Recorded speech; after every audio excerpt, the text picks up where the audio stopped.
G'day, Snappers. Welcome to the Sunday Snap, coming to you through the SC Ballers feed. This is the podcast where we give our snap reactions to the NRL SuperCoach round that was. My name's Jono, coach of the Haas Beans, and with me to talk about all the big news coming out of round 17 is the coach of Tubes Pods. Tubes! How are you, mate? Yeah, not too bad, Jono.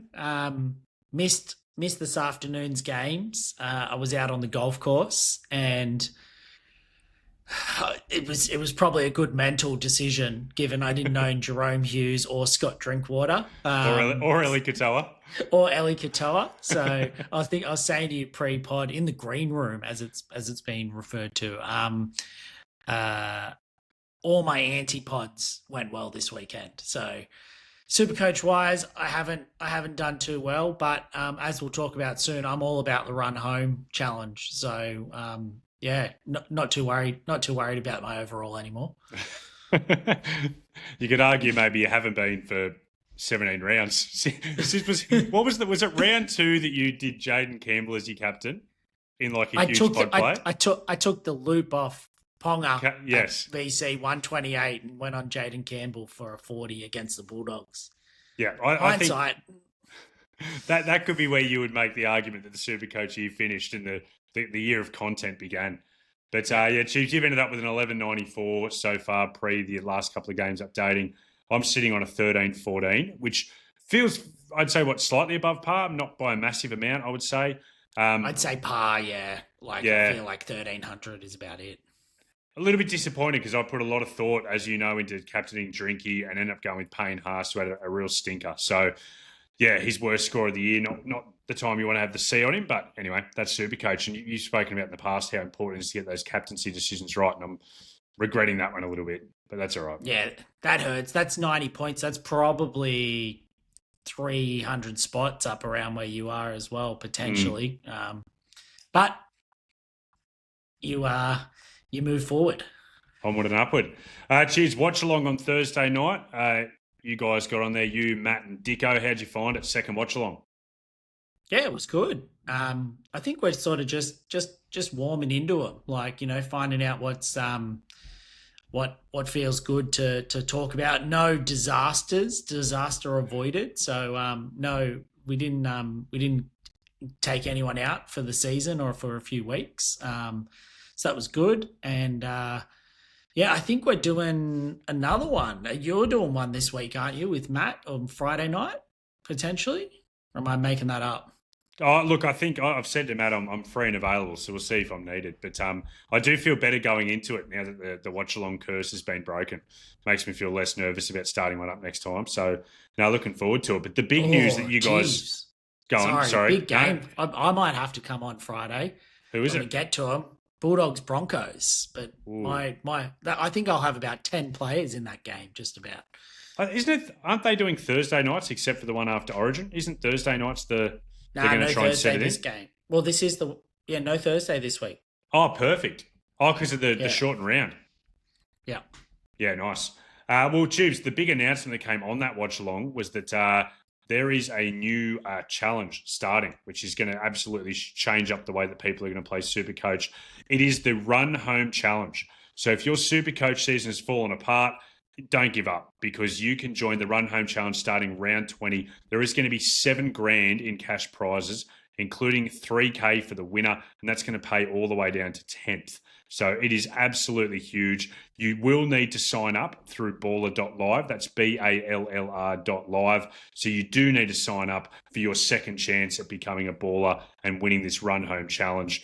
Tubes, I don't think anyone's more excited than you. You are the unofficial face of the Run Home Challenge. What do you got to say about it? I don't know about unofficial. Official. Could be coming in soon. I'm super pumped for it, mainly because, as you said, you just sign up to ballr.live. You don't actually have to join a league, but it's going to be based on everyone's SuperCoach scores. So for you guys pottering around the top 1,000, well done to you. But my strategy is going to start from round 20 onwards, just thinking about this Run Home Challenge. So I might look at saving some trades over the next couple of weeks to get it done. So it's only for people that have basically been playing the majority of the season. I don't know how they're going to do it, but we're going to make sure that there's no, what do they call them? Sneaky teams that come in and win the round every now and then. But only people that have been playing, and it's like a second chance. So it's $3,000 for first.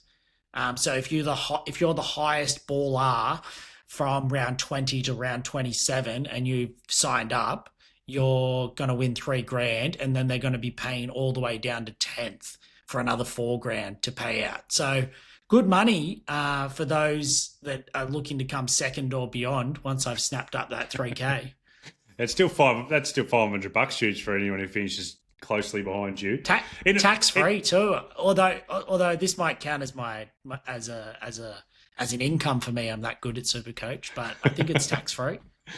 Can I ask you, for sniper teams, by the way, I didn't want to cut off your rant. Sniper teams is the reference you're looking for, where people make a team just for a particular round to win. But Tubes, how does it change your tactics? Because I'm looking at the surface of it. You're talking up all these big chances you are. Why are you more chance than someone like myself who has a better team than you as it stands? What are these tactics? Have you actually put any thought into how it will change the way you play, or is it too early yet? Yeah, I don't know if it maybe if it was announced a few weeks ago, but so for example, I've got 13 trades left. I'm not going to make a trade now until round 20. So whereas I'm assuming you'll be burning 3 or 4 over the next couple of weeks. So that means I'm more likely to have trades coming into round 26, 27, when people that are up there that have been using trades will be holding on for dear life, and they'll be holding on for dear life against others that are holding on for dear life. Yeah. Whereas if I can field the absolute best 18 in the last couple of rounds, I think that does change it a little bit. I'll also now be looking at trade-in options that have good runs from round 20 onwards. So I think we talked about Trell being an option, which he will be, but obviously he misses round 20. So I wouldn't be bringing him in now, even if he's a good long-term option. He doesn't miss round 20, but that's right. What's he miss? He misses round 19. So maybe he's the perfect option then, something like that. I need to put a bit more thought into it, but it's just about conserving trades probably over the next couple of weeks in preparation, and all the bring-ins having to be those sort of run-home ones as well. I like it. Good early thoughts. Well, Tubes, let's bring the mood down a little bit. And let's talk about who our rage trades are from this weekend. Are you little? Tubes, can I just say, I've just seen on the run sheet, I actually saw it while you were talking about your tactics, and almost made me laugh out loud. I had to cover my mouth with my cup of tea for what you've written down for your reason for why Nicho Hynes is your rage trade this week. It's so good. Can't be repeated on the pod, but it's very funny. Yeah, so I've picked Nicho. You've let the cat out of the bag there, Jono. Couldn't do my suspenseful rage trade. So Nicho Hynes is my rage trade. And part of this is Nicho. The Sharks just look terrible. They don't play next week.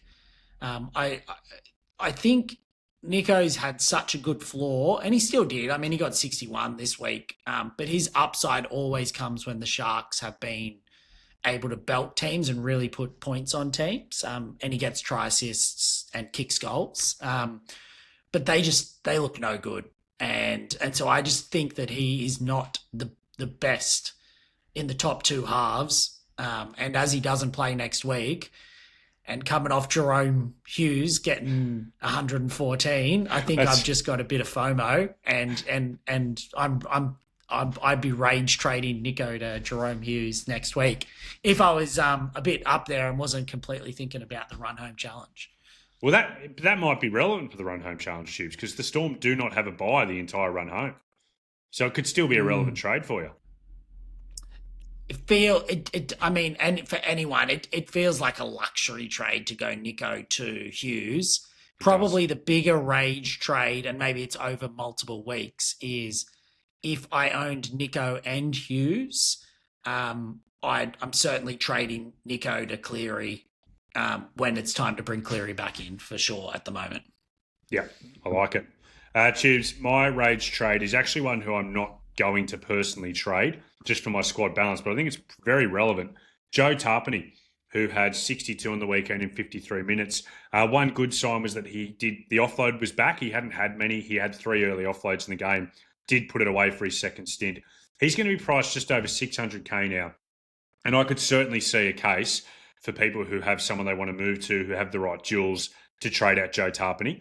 For me, Tubes, I don't think he's worth a trade out. I think he's someone who I can play at any time when I need to, and he's going to get a solid score for me. And he's also one that it means I get a little bit frustrated this back home run of your sit v starts, and kind of having Tarpany in my team as a guy who I can play if I need to. I don't think I'd put a lot of thought into starting him, and I almost actually like the stress that takes away from my decision making each and every weekend. What do you think about that? Yeah, I think that's the problem with those that have Tarpany, AFB even, or both. Some people have all 4 with May and Haas, and I just think the longer this season goes on, the more you're going to be looking for those upside centre wings and or back rowers that just are more likely to score tries. As good as Tarpany is, he's not a noted try scorer, I wouldn't say. And so he doesn't have as big of an upside, and you're just running Ricky roulette all the time, as we've talked about. So I don't mind it as a strategy. What do you think, Tubes? Then, like you mentioned about people who have, Payne, Terrell May, AFB, Tarpany, Keon Koloamatangi, they probably have as well in their second row forward. Would you, in that position, look at rage trading out one of those Tarpany or AFB, just getting rid of them? Yeah, I did actually own Tarpany, and that was part of the reason, because I kept Tino. And so I got Tino in the second row. I got Payne and May starting front row forward. And then I've got Tui, the Nuff, Tui Simpkins up in front row forward. So because I can flip him and Tino around, it's basically like having 3 gun front row forwards. Not that Tino's killed it. And so I think if you can get that flexibility for the run home, that's plenty of cover for your front row forward. Nice. All right, let's get into our actual round review now, starting off with the game that you guys did for the watch-along on Thursday night, the Panthers versus the Dogs. Cracking game of footy, wasn't it, Tubes, to watch? Not the biggest SuperCoach relevance game, but a great game to watch. And the top scorer of the game was Dylan Edwards, who had 102. If there was a world where it was announced that Cleary wasn't going to be kicking for a long time because of this injury he's got, Edwards would become relevant. But I just don't see how he is without that kicking, Tubes. Would you agree with that? Yeah, he can't have him. If he was kicking goals, he just can't. He's not elite enough to take on the Pappies, Drinkies, etc. Tedesco, Latrell, which all of them are goal kicking fullbacks apart from Tedesco. So I just don't think you can bring him in. What'd you make of Cleary's 86 points on the weekend? We're both sellers. You sold Cleary, didn't you, Tubes? What'd you make of his game? I mean, it was pretty good. He obviously had that included the try. He was looking ginger, like obviously not early kicking on. goals. Yeah, limping around a bit. That quad, or is it groin or quad? Groin, whatever it I is. Yeah, groin seems to be hampering him. Now that they've won that game and they're getting a little bit more solidified up the top of the ladder, I wouldn't be shocked if he's rested, backing up from Origin. But yeah, I mean, still, he's still got him over the line, did everything he needed to do, being the best halfback in the game, and I still want to get him back in basically as soon as he's available from round 20 onwards for the run home challenge.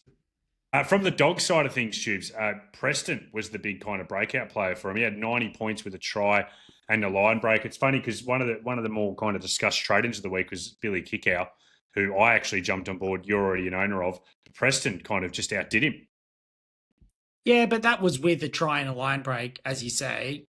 So he, without that, him and Kickow are pretty similar. I think it was partly the price as well.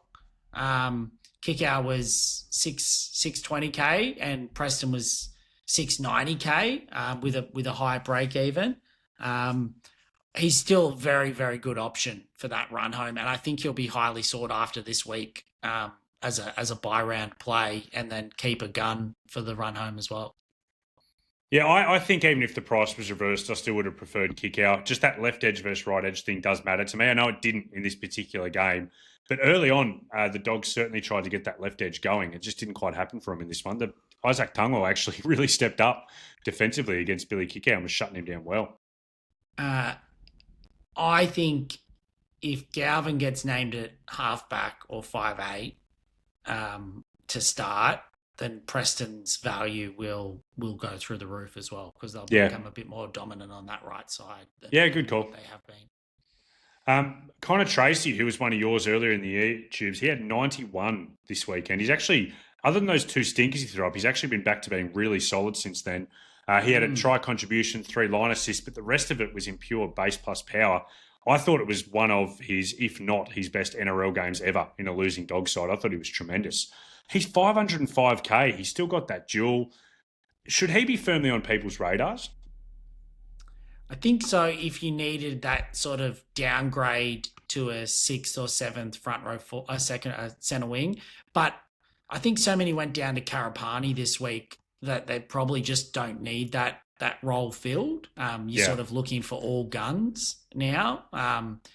Great if you've held on to him for the 4%, because he's a perfect, as I say, 6th or 7th centre wing for that run home to play on matchups, especially if the Dogs do get some easier games. On to 2 of the more popular trade-ins. I think 2 of the top 5 most traded-in players this week was the Billy Kickout, who we mentioned, and Jacob Kiraz. Billy Kickout, 66 points, all in base plus power. He was traded in by 9% of that top 10%. Kiraz, on the other hand, he had 56, a little bit of a disappointing score. He was traded in by 49% of the top 10% this week for that 56. And he's dropping 20k, break even over 100. And just the cherry on top, he's 18th man for New South Wales. So he's going to be unavailable for the Dogs in this upcoming round. What do you reckon, Tubes? Pretty disappointing. Yeah. I mean, I owned him. So, even though I'm hit by the same as everyone, you never feel as bad when you trade in someone at 750k and that's what happens. But yeah, the Origin one's weird. I mean, Laurie just I can't make sense of some of the selections, but picking a winger at 18th man doesn't really make a whole lot of sense to me either. I know he can cover centre, but yeah, for the game this week, he just looked a bit off on the left. Like he had a couple of times where he stayed out and he probably should have been cutting back under. And like it just didn't quite click with Cherry as well, which he had been. It was a weird swap, them going Montoya to Kiraz. Like it was almost as if maybe he was playing for that 18th man. Laurie called up Serrato and said, we need to see how he goes on the left before we pick him for 18th man. Like it didn't make it. It seemed strange. Like there was no reason for it that I heard anyway. Yeah. I mean, couple of thoughts. Let's just never forget 2024 when New South Wales had a real coach for a year and how glorious it was because, Kiddo's picking at 18th man as a winger, Uda Kamanu making the team again, and Keon Kaloa-Matangi missing out, which, by the way, I'm happy for from a SuperCoach perspective, but filthy from a New South Wales perspective. It just doesn't make sense. But, that left edge, Shibs, I think I'd almost rather him just back on the right outside Crichton. Like, Crichton gave Montoya one legitimate line break and then a couple other half breaks that Montoya couldn't quite convert that I was like, Kiraz's pace there probably gets him through. So I'm really hoping he does drop back to the right edge, or not drop back, but go back to the right edge. Me too. All right, on to the next game, the Seagulls versus the Tigers. The big one shoots for you because you put the captaincy on him, which I thought was not crazy, but it was certainly not without risk. Ruben Garrick, 93 points with a try, 2 line breaks and 14 points in goals. Pretty good signs for his first game in the wing, wasn't it, Tubes?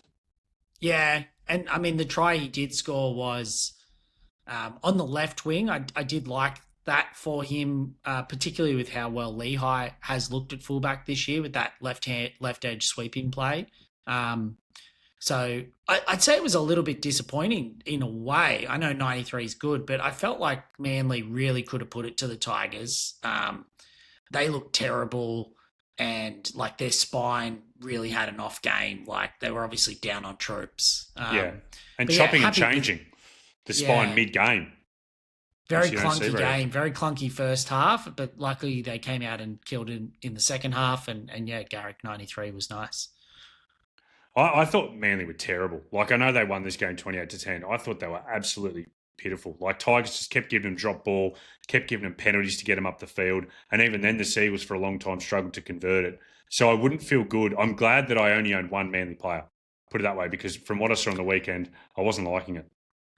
I feel like you missed the 20, 30 minutes maybe where they did actually look pretty good and they were clicking. And they were trying a few different things. They sort of Cherry and Brooks were swapping sides and almost trying to play a bit of different. Obviously, Turbo in centre, but then he was chiming in on the left-hand edge as well. Lehigh probably had his worst game of the season, particularly at fullback, I thought. Not that he, wasn't trying his hardest, but they just weren't clicking. I do think that there's a world where this new combo with Turbo at centre, in the new Turbo world, the injured Turbo world of him not being 100%, because obviously he's one of the best fullbacks in the game when he is. But I do think this could work for them, and I'm happy to be a Lehigh and Garrick owner at the moment. I don't know. What do you think about Turbo? He's 486k. He had 75 with an assist.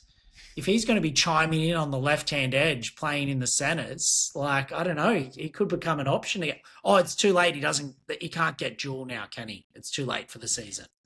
Oh, okay. I was wondering where you were going, because there's no way I'm bringing him in at fullback. But yes, no, okay. I was thinking gotcha. If he played centre the rest of the season, he would be a good option in the centres, but he can't get dual now, can he?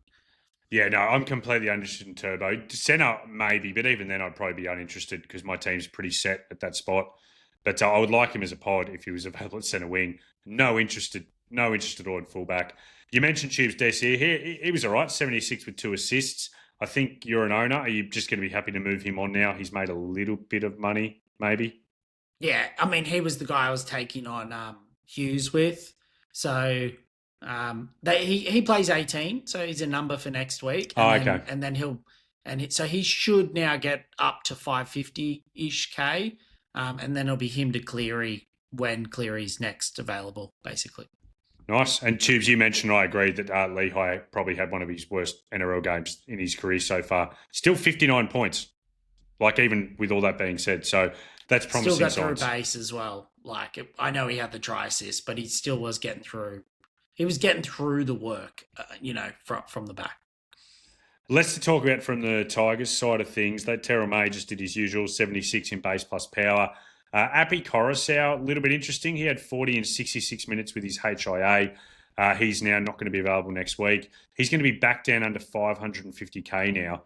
I still think if he's an 80-minute hooker at the price, you could take on guys like Harry Grant potentially with Api Coruscant. I don't mind it. He started at 5'8". Yeah. Which, didn't look good. That scares me. Yeah, like, as in if he's a chance, if he's next man up at 5'8" at some stage again, like, it just wears you off potentially. Oh, but they were pretty undermanned, Tubes. Like, they had Heath Mason having to play fullback because Buller was out, plus Luai was out. So they'd usually be 2 injuries away from needing him at 5'8", True. I would say. Yeah. I mean, he is an option, but as we've said, it's just spending trades at hooker.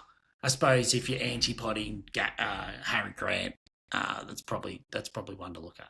Yeah, and just the last one from them, Latu find out 43 with a forced dropout. He's only attacking stat of the game, so good base, good tackle bust like we spoke about last week. He definitely looked out of his depth running the show without Luai there in that undermanned team. So, yeah, I'd say probably a pass mark for anyone who brought him in, but he didn't exactly kill it. Would you say he was fine now? Not bad. Is that your first pun of the year? I thought I'd break one out. I'm pretty sure it's a reused pun that you used for his brother last year at Samuel on a podcast. So I thought I'd rehash it.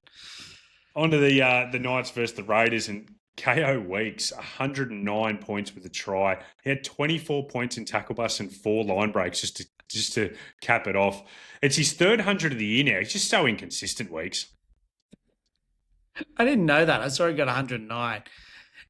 Imagine having 4 line breaks and 24 points in tackle busts and a try and still only getting 109. Like does he just like did basically every time he ran the ball he made a line break or got a tackle bust? Pretty much. Yeah. Like I mean, he's actually NRL wise, he's done very well this year for the Raiders. He's improved a lot. Shaky start. But yeah, obviously not relevant for any. You're not bringing him in anywhere from a SuperCoach point of view. Nope. And we'll move on to the Raiders back rowers, and one of them's irrelevant too, so I'll just get him out of the way. Simi Sasangi, 92 with a try and an assist. The only way he might be relevant is that he's playing good footy and could take minutes off well-owned players like Corey Horsburgh and Joe Tarpanay. That's the only way he might be relevant. Zach Hosking, he's relevant, 40% owned in the top 10%, and he had 106 points with an assist. He was actually sold by nearly 5% of the top 10% this week. I mean, where'd this come from, Tubes? Hosking hadn't had signs of life for a while. You know, I was thinking about it, and I know Sasangi went well as well in Hosking's role, but did Hosking just in Hudson Young's role on the left, but maybe just Hudson not coming in and basically taking the ball on the left all the time gave Hosking a little bit more chance to shine. Maybe. But I mean, obviously had a try. And that was a try assist with a great offload, which got the line break assist as well. Yeah, I think it's good for owners, but he's one of those ones we talked about, Tarpanay. Like, he's that 512K back rower. You're just never playing him, are you? I suppose is he a number next week? No, yeah, so he's a good number for round 18, and then I imagine a lot of people will be selling him. Yeah, and they should. He'll still have a low break even, so maybe you could hold him for one extra week after that just to kind of maximise his value if you need to. But he's fine to sell whenever you want to, I think, Hosking, after obviously round 18. Ethan Strange, Tubes, is he a little sneaky pod? He's at 2% ownership, 81 this week. He's averaging 75 now over his last 6 games. He actually had a couple of, start of the year, he had 2 15s in the first 4 rounds, I think, that really dropped his price. Is there any interest you can put together for Strange, or is it a little bit too fluky at the moment? I think it's fluky. I just think that it would be hard to bring him in versus the other 5'8" options available. Campbell, obviously being the notable one, and Munster. But we'll talk a bit more about this other guy later. But just these young halves killing it that you can't bring yourself to bring in. Strange, Izzy Katoa. Like, they were all there. Like, they've been playing good footy, but, like, you just felt like you couldn't trust them. But if you bought Strange in, 6 weeks ago for that sort of, instead of something like a Jamal Fogarty, you've gotten returns for your investment. I reckon we get plenty of chat pre-season 2026 Strange, because he'll be a goal kicker next year too. So there'll be a lot of people talking themselves into Strange for next year. The big horse had a bounce-back game, 74 points, 58 minutes. And it is worth noting that after a bit of a mid-year dip, his minutes are now back into that high 50s roll 3 weeks in a row. How many chicken nuggets do you reckon the horse treated himself to post-game, Tubes? I reckon, based on what he said, he definitely got 20. But he might have snuck like a 10-pack meal on top of that, so he could end up with 30. I like that his other guilty pleasure, it wasn't a glass of red, it was a bottle of red. Yeah. We might need that content, ballers' guilty pleasures. Like, I reckon a couple of people could be a bottle of red and some chicken nuggets.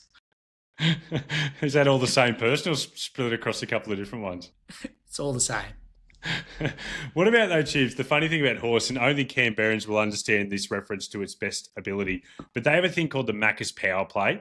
They put it on for 5 minutes a half, and if the Raiders score a try, they have Macca's deals, and it goes off so often. Like, seriously, this power play thing comes on, you may as well ring up Sportsbet and have a bet on a try score in the next 5 minutes.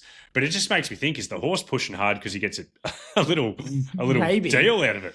What wasn't it? Didn't we have a theory circa 2010 to 2014 that Terry Campese loved the Macca's power play back then? Like, as in, was it? No, it was the crust pizza. He owned 2 for 1 back then. Yes, and he owned Crust Belconnen near the stadium. Yeah. No, we had the opposite theory, that he used to tank the crust thing because he didn't want to have to give out. That's right. He didn't want to have to give out crust, half-price pizzas. All right. But now back to that it's the Macca's power play, they're going for it, the Raiders. They're doing it for the fans. All right, back to the actual football. Kalen Ponga for the Knights. He had a Liz Frank. Is that how you say it? A Liz Frank injury. He's a chance of being back before the end of the year. And a couple of pods. Schiller, 109 with 2 tries. With this Marju news, he's got some kind of nerve issues going on with his neck. There's a chance that Schiller could hold that spot for his 8 owners in the top 10%. So well done to them. And Bradman Best, we spoke about him at length last week, Tubes, about him as a pod option. He's still only in 0.4% of teams. He's had an 81 with an assist. And his running stats and his meters game this week were absolutely crazy. Like, it was huge. Yeah. I mean, it's unfortunate. Ponga going down probably hurts him a little bit. True. Which is unfortunate because I think, as we mentioned last week, Fletcher Sharp going down, I think actually helped him. And it was probably going to help Ponga a little bit as well. But yeah, he looks great, Best, but I don't think you can go near him with the Ponga injury. Yeah. On to what I reckon would have been your favourite game of the round, Tubes, the Broncos versus the Warriors at Suncorp yesterday. And we got to start with a couple of yours. Ezra Mam, Reece Walsh, you own both. They went really well. What do you got for us? Yeah, Ezra looked good. I thought it was one of his better games. Walsh only 62, I was surprised by. Like, I also thought Walsh, actual NRL, it was probably his best game of the year, or certainly in the top few. I think he just didn't quite get it done. He only had 1 assist, and just the Warriors were so good at bouncing back. Like the Broncos, I think, beat a lot of teams on the weekend by 30 or 40. But the Warriors after halftime, after the Broncos went up 18-0, really just came back at them. Like the Broncos I think they started the second half completing 6 or 7 from 7, and the Warriors were still just hanging in there and doing well. But yeah, good to see Mam and Walsh. That left edge is looking unbelievable for the Broncos all of a sudden. I think by the time a lot of people listen to this, they'll probably know there's no Queensland rumours or announcements out there yet that we could find pre-pod.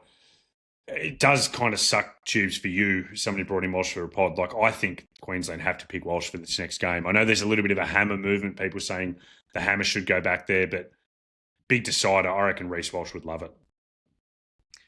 I feel Billy loves Walsh, unless something happened in camp last year or that we don't know about or something like that. I feel like Walsh is a Billy guy. So I'd be shocked if he doesn't pick him. Yeah.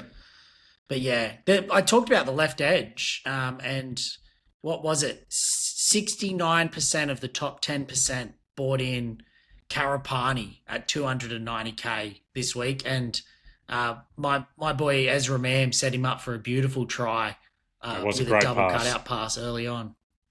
Yeah, he looked good, Karapani, and I was really impressed by his defensive efforts as well. He had a great try saver on Ed Cossey in the first half too, and the game was still in the balance. So I think just the way he's playing, he's going to hold that position now. Like he's looking impressive from an actual footy perspective. Did not think this year that I would ever at any point say that one of the most threatening left wing combinations would be Katapani and Shibasaki. But they look phenomenal. And Katapani actually almost crossed for another that could have boosted him up over 100. Your man Reece Walsh was held up for a try when the game was dead and buried. A lot of teams he would have just crossed for there, but the Warriors don't give up. Payne Haas, Tubes, we mentioned at the top of the show that I captained him. He had 45 points in 55 minutes. What did you make of his game? Yeah, I just don't know. Like he was fine. And I don't know if he even looked injured or anything. I just think that the rest of the Broncos forward pack had some of their better games of the year. Jensen started well. Willison, when he came on, was very destructive. Great. It just felt like maybe Haas could take a bit of a breather. Obviously, they were up 18-0 as well. Like he didn't feel like he had to put him on their back like he had in other weeks. Like he wasn't bad. He just wasn't his normal destructive self, I suppose. Yeah, just not running the ball as much this week. But I think that your reasoning behind it makes a lot of sense. For the Warriors' perspective, it just sucks. Luke Metcalf, he's been so important to their season. He's suspected to have done his ACL. He only got 35 for those who played him on the weekend, which is still 33% of the top 10%. and now he's going to lose 50K on his way out. I mean, the only thing is it's a nice little downgrade down to Jaden Campbell next week, but really disappointing for Metcalf owners, and also could have an impact on the Warriors' season. Definitely. I mean, he was, after a tough start in Vegas, he's been one of, if not the form half of the competition, basically, for this season. Not just SuperCoach wise, but actual NRL wise. So, yeah, I mean, they got a handy replacement in Tamari Martin to come in to the team. So hopefully it doesn't, put him off track too much. Yeah, and basically locks in Teddy for not a Clive Churchill, a Dally M medal, I would say as well. Aaron Clark, 62 points. I think the 37% of the top 10% who own him would be very happy to see those minutes, 66, and that's no injuries this week impacting that. That was just what the rotation was. So really good result for the owners. Tubes, let's get into our favourite segment of the show, Ready to Explode. Who have you got for us this week? I'm taking a few little liberties this week. I know it's been a controversial segment, but I really could not highlight this guy. And I still think that there's more exploding to come, and that's Gehamat Shibasaki, also AKA YGA, AKA Young GI. He looked unbelievable again on the weekend, ended up with 116.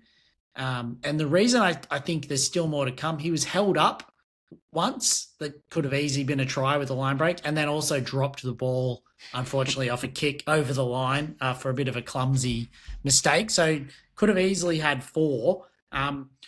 And obviously a ready to explode off 116. I feel like he's been ready to explode most of the season. I've held him in my team. Very happy about that.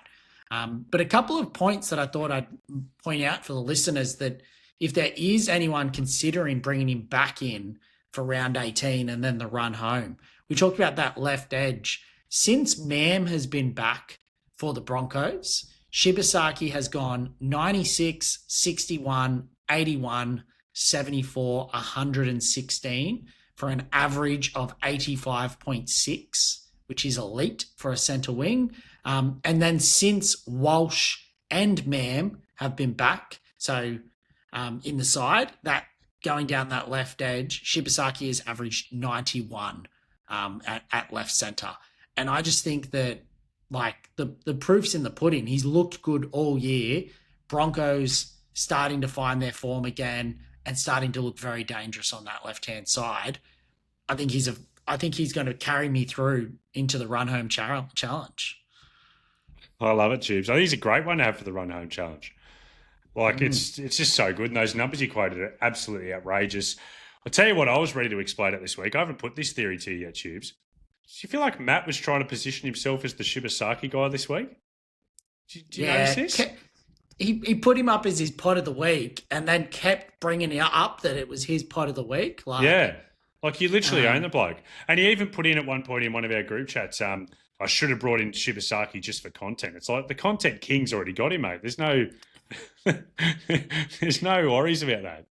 The content's out there. He looks good in the shirt, Matt. Young GI. He sold him in round 8 or 9, like where he was a clear hold. I want probably sold him to Greg Marju. Oh, that would sting. Tubes, you know how you and Matt have your half marathon battle coming up in a couple of weeks. Can you guys do the half marathon in Young GI shirts? Yeah, maybe. That's probably a good idea. I'd love that.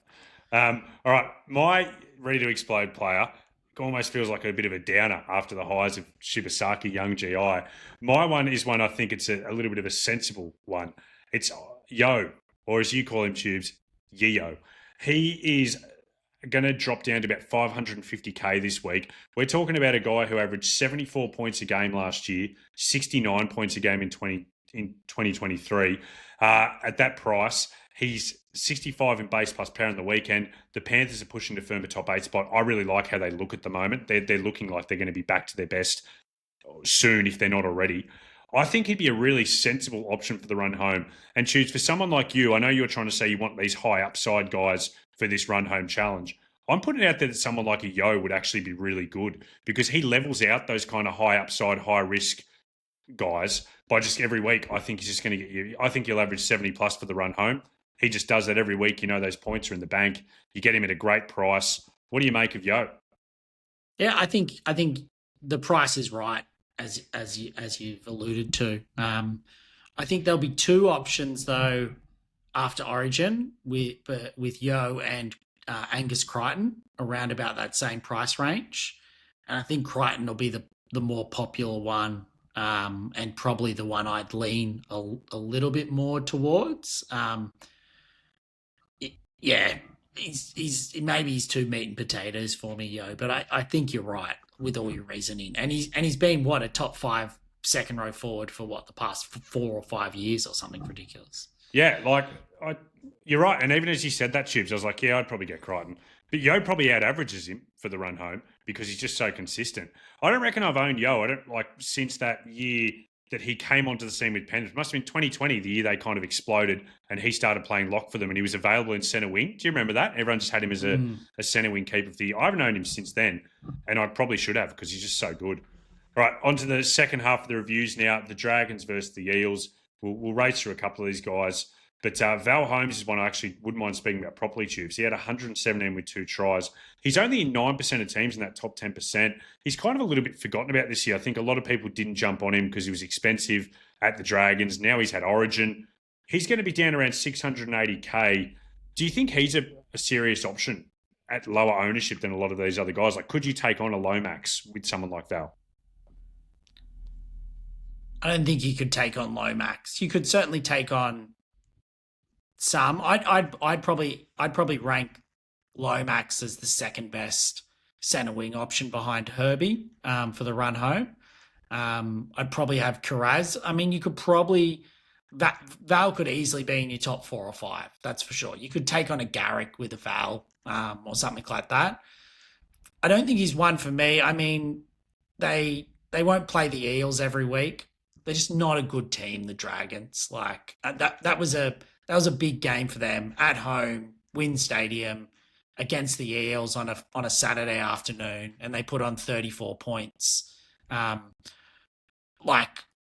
He's a gun player, Val, but I can't see that he's worth the trade in if you don't already own him at this time of the year. Nice. LKT, 68 points with 2 try assists. He's now going to go up another 30-odd K. Break-even's going to stay below 20. Just from an eye test perspective, he definitely looks like he's settling into first grade now. Like, Tubes, you and I kind of were critical of him about how he didn't dig deep into the line. That I'd say he's starting to turn that part of his game around. Yeah.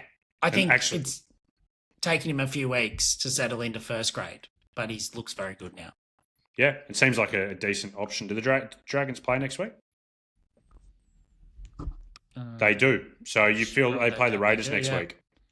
So you'd feel a little bit more confident about having him now than you would have a couple of weeks ago. And Lawson was a bit of a blessing for owners. Poor Christian Chiapolotto's hurt his hammy again in that warm-up. So Lawson's got pretty good job security now, 51 points. Oh, he's hurt. He got hurt, Jono. Lawson did? You probably need to listen. Carnage weekend. Magic Sponge pod's probably going to go for 3 hours tonight. But I saw in his Instagram feed chat that Lawson apparently couldn't lift one of his arms for the last 15 minutes, but they had literally no reserves because of the injuries that he couldn't come off, and he toughed it out. So it was good news, but there's potential that he's gone. We might have to ask that sucks. the friend of the show. That sucks because he's would have been an unexpected number for next week. And now if he's out long term, he's only making 15K. So he's not getting that big boost. He would have started to make cash now because his break even's really nice and low again. So hopefully some good news for holders there, which is a pretty significant number of people. The Eels perspective, their back rowers got the job done. Kelman Chiolungi, 97 with a try. Kidioni Kotonga, 85 with an assist. But the most relevant one for them, Tubes, we already spoke about him, Zach Lomax. You brought him in this week. It's a bit of a no-brainer, really, isn't it? He was on 10 at halftime, so I was regretting it. Obviously they turned it around in that second half. He actually probably had one of his. Wouldn't say it was a bad game, but he didn't have a great game for him against the Dragons. But yeah, he's just. I put him 2 behind Herbie just because Herbie looks so good, but it's 1-2, like as in I think you need Lomax in your team for the run home. Yeah. And a couple of formerly relevant players, Yongi, 86 with 2 assists. He's just playing with a lot of confidence at the moment. And Dillbags, 63 with 2 try contributions. The base was a little bit back up for him this week. He's going to be below 500K. I don't know if anyone who's a Metcalf owner would take a look at him as a pod just with how cheap he is, but Jaden Campbell's not going to be that much more expensive after his injured game last week. So I'd be putting Jaden Campbell as a clear priority, wouldn't you? Yeah. Don't touch Dylan Brown. All right. Next game was the Finns versus the Rabbitohs, and this was the highest points in an NRL game this year. So no surprise, some absolutely massive SuperCoach scores as well. The Hammer, 129 with 4 tries. Katoa, 111 with 4 try assists. And Herbie, no tries, no try assists, and he still managed to pump out an 86 this week. You just cannot beat Herbie. No, it's a broken record. We say it every week. Like he looks almost unstoppable. Like they need 2 people to go in on him at a tackle, and he'll still bust one of them away. Like he just looks so strong and fit right now. I don't know what really stops him. Yeah, there was a point where he made a line break just out of nothing through the middle of the Rabbitohs forward pack, and the only reason it wasn't a try was just because there was just literally no one to support him. If anyone had to come through, he just would have popped it off, drawn the fullback and try. He looks just ridiculously good. Irish Kurt Donahue is looking fantastic at the moment too. He had 77 points, saved a little bit by a late intercept try. He was hovering around 50 before that. He actually spent most of the game at 5'8", which killed his base. He's going to be dual as of next week, Irish Kurt, dual second row forward and hooker. He's going to be available for about 520K. What do you think, Tubes? Is there, like, obviously I already own, and I'm happy I do. I don't think I'd be advising anyone to bring him in at that price. No, definitely not. I mean, well done for you, but I don't think he's relevant for non-owners for the run home. And I think the same thing extends to Jermaine Asako, who, again, I just think he's too expensive now. He's over 700K. He had 65 on the weekend. 36 points came in goals from that. Not a single missed kick for him during the game, which is pretty impressive. But I just couldn't get around him at that price. I wish I had got him when he was 600K a few weeks back, but I'm not jumping on at that price. He also hasn't really done anything for 3 weeks. He's just been kicking goals. But the Dolphins look so good that he just keeps kicking goals. Yeah. One guy for the Bunnies, I just wanted to say a big well done to you, Jono. You brought him in. You copped a lot on social media. I'm assuming you've played him this week, and that's Tallis Duncan, 134 with 2 tries, up 85K with a break even of 20. Yeah, how good did it feel on Saturday night? Equal top scoring player of the round, Tallis Duncan. Tubes, it was bittersweet because I did not play Tallis Duncan. Oh, damn it. Didn't bring him in. He was outside the 17, which sucks. It's going to really annoy me even more if next week he comes out, because next week is the real week. Like, I played him last week for a 63 in base. Next week I'm going to play him again. It will really annoy me if he comes out and gets a 30 next week. But overall, the trade has worked out, as much as it hurts seeing that score on the pine, because he's going to be up to like 620K. By the time I sell him out after next week, he's going to have made 180K probably, depending on next week's score. So it has worked out. But yes, Tubes, it was very frustrating. Thank you for rubbing that salt into the wounds. Latrell, yeah, thanks, mate. Latrell Mitchell had 81 points with an assist, which he had a solid game. The other talking point, Tubes, is Keon Kaloa-Matangi had 45 points and only played 60 minutes. It's the least minutes he's played since moving into the Rabbitohs middle rotation. I do think that there's no point being too panicky about that. It just, when there's 78 points in a game scored, that means a lot of time standing on the goalposts, and it just wasn't a very basic game. And as in a positive note, we mentioned before about Laurie Daly, has not picked him in State of Origin. So he's now available next week, which I thought there's no chance he would be. Yeah, and everyone owns him, so it's not necessarily going to be relevant, and you're certainly not selling him. The only thing I would say is that it wouldn't be super surprising if his minutes did go back down. Obviously, Jai Arrow, like they finally got their players back, so who was it? It was Aiken and Duncan on the edges. Arrow played lock. Hubner back to the bench. Hubner still got his usual minutes. Arrow back through the middle. Like I don't know. Like it maybe he's in for a little bit less. Certainly less than 80. But doesn't really matter. You're going to hold him, and he's such a gun anyway. Yeah, huge break even now. I think like up over 120, and I just don't think people should panic when they see that. On to today's games and Tubes. The updates have come in for these games while we've been recording, so I'll have my phone open as we're going through this. But Jerome Hughes was the big standout. He had 114, and he has dropped down to 113 after updates, so not a big difference. A try and 2 try assists. He had 20 points in tackle bust, 2 forced dropouts. I just thought he looked absolutely exceptional in this game, and it certainly confirmed for me. As of last week, I was still tossing up, do I go Nico, do I go Jerome Hughes? You mentioned Nico in your rage trade. I'm definitely going Jerome Hughes for that run home. No buys. When Storm turn it on, there's nothing better than to own Storm players. I agree. I mean, hard for me to contribute too much to this. I live in Melbourne, big Sharks fan. Couldn't bring myself to go to the game. I went and played golf instead. It was a bit of a mental. I never felt good about this game, and I wasn't shocked to see the score being 30-6. I was a little bit annoyed that Pappy only got 42, who I did own, and Hughes 114 and ECAT 110, who I don't own, being the primary point scorers against the Sharks this week. Yeah, Pappy, who was 30% captained as well. So I just want to mention, he's now averaging 55 in his last 5 games. Is that any cause for concern? A little bit, yeah. I think I sold Drinky and probably Pappy was the right sell at the time. I don't think it's a cause for concern. I mean, you'd be a brave person to sell him. But yeah, it's been a bit interesting. Sort of, it's like Hughes has taken the reins and Pappy's just taken a bit of a back seat for the last few games. Yeah. How many, before we move on to the Sharks, I'm interested.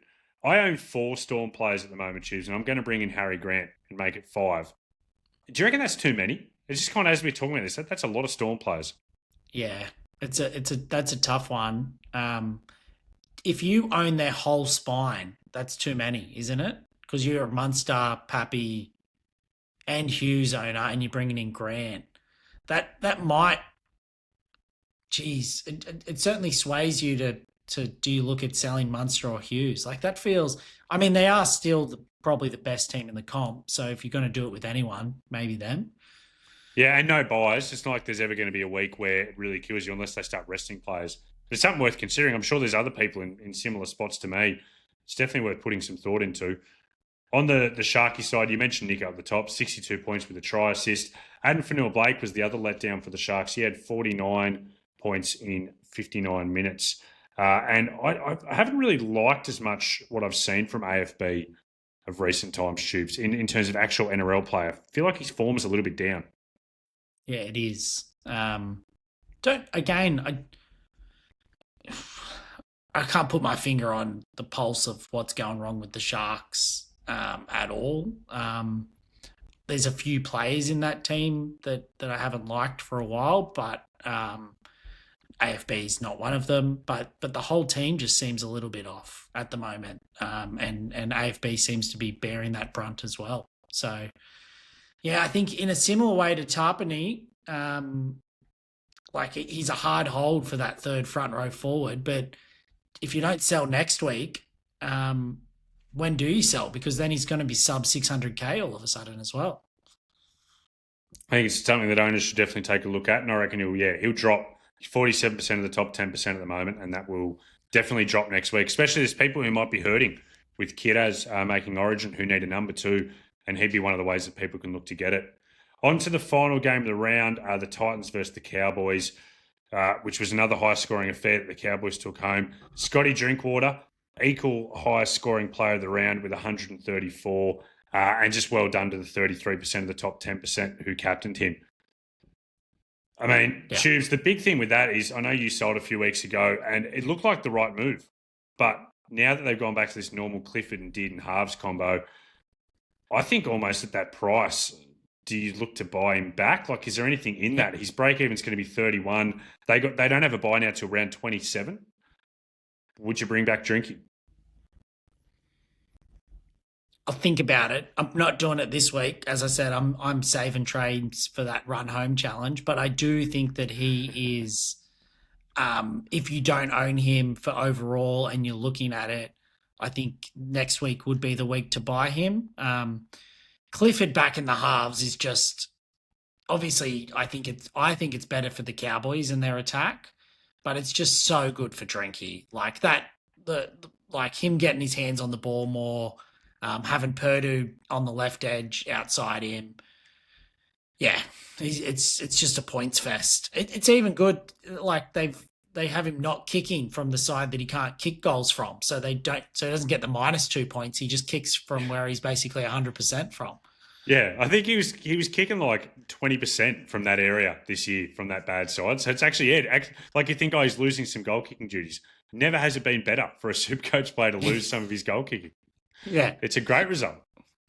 There's really not too much else to talk about from the Cowboys. They're not feeling that relevant at the moment, but tell you who is relevant, Tubes, my man, Bo. The Bo Levers rejoice again. Bo Fermel has ended up with 94 points, crossed for another try. And I'd bemoaned on the watch-along a couple of weeks ago that him and Kieran Foran hadn't looked quite right together. I noticed in this game, Foran actually went to him a couple of times at the line with short balls, and one of them turned into a try. So very happy for Bo Fermel. He's going to be back up over 600K now. And Tubes, I want to give you a big congratulations after you congratulated me for Tallis Duncan earlier and me bringing him in. Well done to you, Brimpod, 95 points. I thought he looked tremendous, Tubes, at trying to try assist. Well done for playing him this week. Oh, no, I didn't play him, Jono. I thought, as I said, I'm very much about the run home challenge. Like, he needed to kick up the butt, and I did that by benching him today. He's come out and he's responded, and he'll be back in my side for the run home. You are working the term run home challenge in areas where it doesn't belong. That was very well done to somehow turn Brimpod into a run home challenge.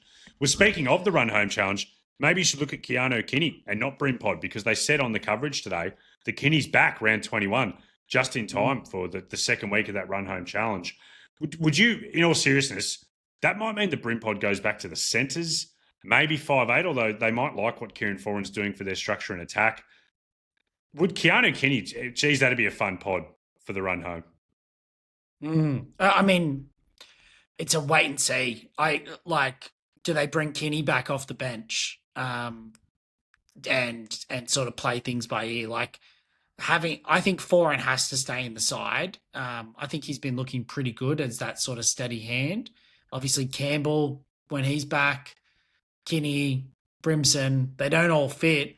But even their backline's like looking pretty good. I wouldn't be changing Phil, Sammy, and Fafita either, and putting Brimson to the centres. So, I think it's a wait and see till then. But yeah, I don't know. All right, last player from the Titans to talk about was Big Tino, who the minutes were back 69 minutes. He ended up with 57 points. But for all those who held, like myself and like you did too, Tubes, very good to see those minutes back up. Yeah. Just not the points, unfortunately, for this week. But I'm sure they'll be back up from round 20 onwards. All right, final segment of the show. It's time to see who is going to be jotted down in our little black book. Tubes, who have you got for us? Yeah, it's tough, the little black books now, because I think, as we've said, with so many people having such strong squads, you're sort of looking only to get in guns. But I think that this man could be an option for those that missed Karapani, and you might be looking for a downgrade, and that's Fletcher Hunt from the Newcastle Knights.